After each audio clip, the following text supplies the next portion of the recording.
Terima kasih Pak Sunu. Eh, ada baiknya kita buka sesi tanya jawab dulu, tidak terlalu lama karena nanti Pak Sunu akan membahas kembali atau membicarakan puisi-puisi yang sudah ditulis oleh peserta. Mungkin sekitar 2-3 pertanyaan akan saya buka. Silakan bagi yang ingin bertanya langsung terkait penulisan puisi, tadi aspek-aspeknya, cara menulis, kemudian hal-hal yang perlu diperhatikan, karakteristik, dan seterusnya. Atau apa kendala, ini yang paling banyak biasanya kendala dalam menulis puisi ya.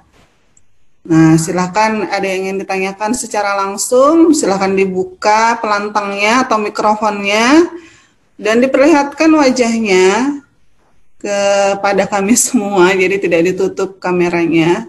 Silakan Ibu beri kesempatan kepada yang ingin bertanya langsung karena Ibu lihat untuk pertanyaan melalui percakapan atau grup chat ini belum ada. Jadi Ibu buka untuk pertanyaan langsung kepada narasumber. Silakan Gio. Iya Bu, saya izin bertanya mengenai menulis puisi tadi Bu, lebih kepada Pak Sunu. Menurut Bapak lebih baik mana Pak, kita mengeksplorasi gaya dalam menulis atau mempertahankan ciri khas dalam menulis puisi? Boleh 2 pertanyaan Bu? Boleh. Pertanyaan yang kedua, berdasarkan pengamatan kecil-kecilan, saya melihat puisi-puisi yang unik, semisal puisi Sutarji dulu, untuk zaman ini sudah mulai jarang terlihat di media-media massa, kemudian di acara-acara semisal Kusala Sastra, kemudian Hari Puisi Indonesia itu pemenangnya itu jarang begitu, ada yang menggunakan puisi, ada yang buku-buku dengan gaya puisi yang unik seperti Sutarji. Itu apa faktornya Pak? Mengapa sekarang jarang diangkat di media massa, kemudian yang seperti itu juga jarang memenangkan acara-acara sastra, acara-acara puisi di Indonesia begitu Pak? Ya, itu Bu, terima kasih atas waktunya. Ya, mungkin dijawab ini yang ini dulu ya Pak Sunu ya, silakan. Iya, terima kasih Mas Anugrah ya. Puisi Mas Anugrah ini bagus nih, puisi yang 2 puisi yang diikutkan dalam kumpulan ini, saya anggap ini yang paling matang dari sekian puisi-puisi yang ditulis ini ya. Ada sudah menerbitkan Pak. Dia sudah menerbitkan beberapa kumpulan puisi kebetulan. Oh, pantesan ya. Jadi ini sebagai puisi udah jadi ini dua puisi yang di apa namanya yang terhadap dalam kumpulan ini ya. Puisinya padat gitu ya, terkontrol diksinya ya. Saya kira ini bagus ya. Apa namanya? Barangkali ini bisa menjadi contoh untuk teman-teman yang lain ini, puisi Anugrah ini ya. 2 puisi yang dikumpulkan dalam kumpulan ini.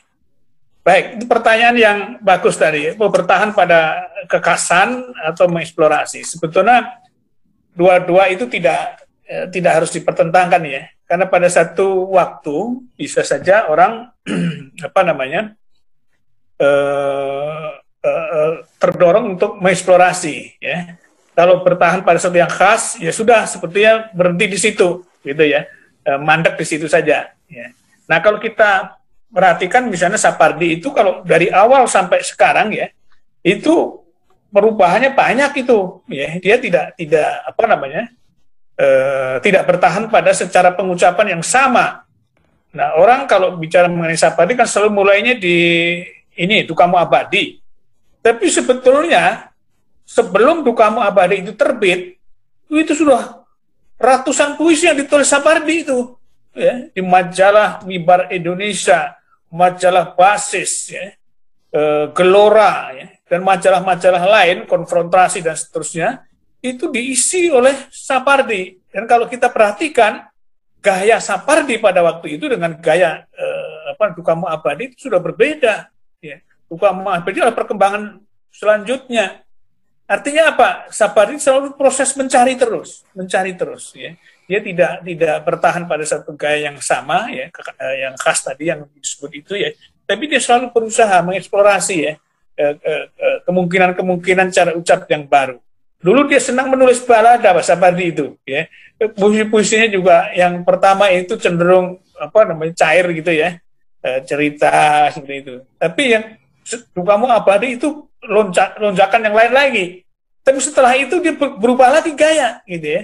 Nah, terakhir itu dia cenderung nulis yang sederhana, ya, sederhana dalam pengertian tidak berpanjang-panjang, ya. Tapi juga kadang-kadang ada kerinduan dia pada bentuk yang lama, ya. Cara ungkap yang lama, yang naratif gitu ya, yang panjang. Dan memang kalau sudah jago seperti Sapardi itu dia mau menorehkan apa saja, ya, itu jadi, ya. Seperti seorang pelukis, dia mau menorehkan garis, menorehkan apa di kanvas, itu jadi, ya. Mau bentuknya apa tetap aja indah, ya. Seperti itu. Karena persoalan cara, persoalan apa itu sudah menyatu, ya, dengan dirinya, sehingga dia mau tulis apa aja, jadinya jadi tetap baik, misalnya seperti itu. Tapi bolehlah, kalau menurut saya pikir, ya, dua hal tidak harus dipertentangkan, tapi pada satu waktu barangkali orang punya setelah sekian lama itu tetap ada ciri juga yang nampak, yang menjadi tanda kepenyairan seseorang gitu loh. Sekalipun dia seperti Sapardi itu selalu berusaha menjelajah kemana-mana, tapi kalau kita baca tetap ada Sapardinya gitu loh.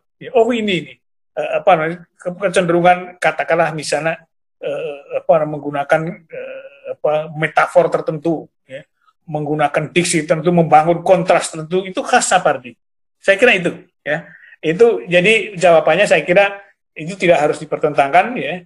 Mencari gaya yang khas penting, tapi saya kira lebih penting lagi terus berusaha mencari berproses, ya, mencari cara ucap yang yang tidak hanya itu saja, terus digali. Nah, mengenai gaya Sutarji yang akhir-akhir ini kok tidak muncul lagi, ya memang jenis-jenis puisi seperti yang ditawarkan Sapardi, khususnya yang dianggap sebagai puisi mantra itu, ya, itu kalau diulang-ulang bisa juga menimbulkan kebosanan gitu loh.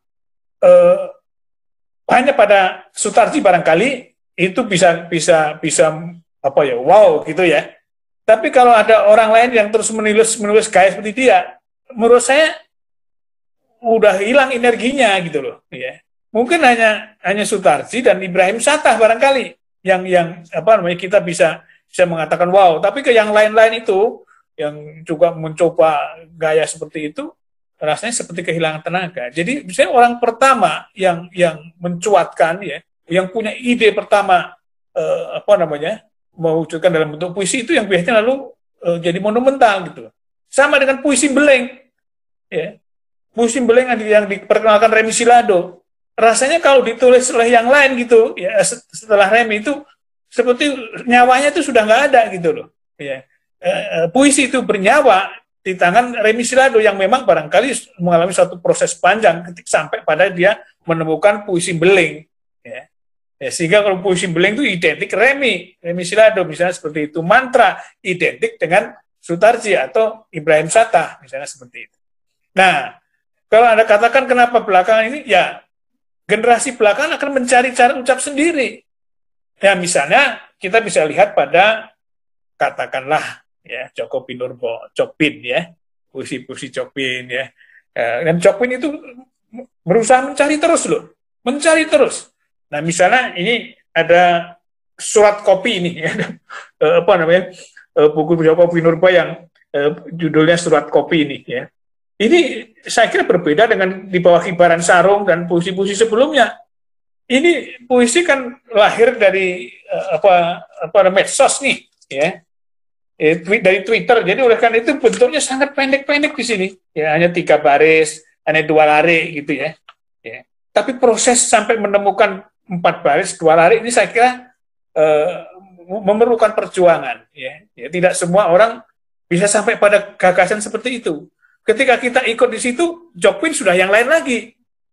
Nah, ini pentingnya eksplorasi tadi saya kira, ya. Pentingnya eksplorasi, terus mencari, terus berusaha, ya, menemukan sesuatu yang baru. Karena biasanya puisi-puisi yang baru itu ya dihargai karena kreativitas kita, usaha kita untuk menemukan cara baru, mengatakan kalau begitu kita sudah mengulang, maka itu akan terasa klise. Ya. Di proses klise itu begitu cepat ya, kita harus cari yang bukan itu seperti apa. Kalau ini sudah yang lain, kalau ini sudah lagi yang lain lagi. Saya kira begitu. Ya, itu anugerah ya. Jawaban saya. Mudah-mudahan bermanfaat ya. Tapi sekali lagi saya senang puisi Anda itu ya. Bagus, puisi Anda sudah matang sekali itu. Ya. Baik, silakan.